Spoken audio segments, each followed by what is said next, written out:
দু সপ্তাহ ধরে পশ্চিম এশিয়ায় চলছে সংঘাত। ইতিমধ্যে টান পড়েছে গ্যাসের যোগানে। হেসেলে হেসেলে হাহাকার গ্যাসের, নাজেহাল আমজনতা। 5 রাজ্যে আসন্ন বিধানসভা নির্বাচনের আগে এই পরিস্থিতিতে বিজেপিকে বিঁধছে বিরোধীরা। সেই আজই সরগরম হয়েছে কলকাতাও, চলছে প্রতিবাদ বিক্ষোভ। শনিবার প্রধানমন্ত্রীর ব্রিগেড সভার দিনেই রফি আহমেদ কিদওয়াই রোড থেকে মধ্য কলকাতার জেলা কংগ্রেসের তরফে প্রতিবাদ মিছিল চলে।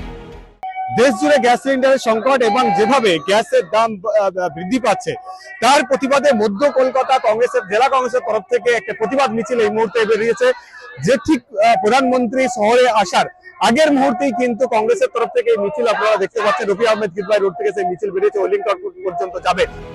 গৃহস্থের হেসেলে গ্যাসের যোগান নিয়ে কেন্দ্রীয় সরকার আশ্বাস দিচ্ছে, কিন্তু তার উল্টো ছবি ধরা পড়ছে দিকে দিকে বলে অভিযোগ। গ্যাস সংকট ও দেশের পররাষ্ট্র নীতির বিরুদ্ধে চলল বিক্ষোভ। ভারতবর্ষের যে বিদেশ নীতি, ভারতবর্ষের যে পররাষ্ট্র নীতি, গ্যাসের দাম যেভাবে বৃদ্ধি পেয়েছে এবং নিজের লোকেদের ছাড়া উনি কারোর কোনো কথা বোঝেন না, জনগণের কথা বুঝেন না, তারই বিরুদ্ধে প্রতিবাদ। আজকে আমরা এই দিনটাই বেঁচেছি যেদিনকে বাংলার মাটিতে সবচেয়ে ভারতবর্ষের নিষ্ক্রিয় প্রধানমন্ত্রী নরেন্দ্র মোদী আজকে এখানে ব্রিগেড প্যারেড ক্যাম্পে এসছেন। তাই তার কাছে যাতে আমাদের বাংলার মানুষের এই প্রতিবাদ পৌঁছায়, তার জন্যই আজকে আমরা এই আন্দোলন করেছি। গ্যাসের অপ্রতুলতা পরিস্থিতি দ্রুত মেটাতে পদক্ষেপ গ্রহণের আর্জি কংগ্রেসের।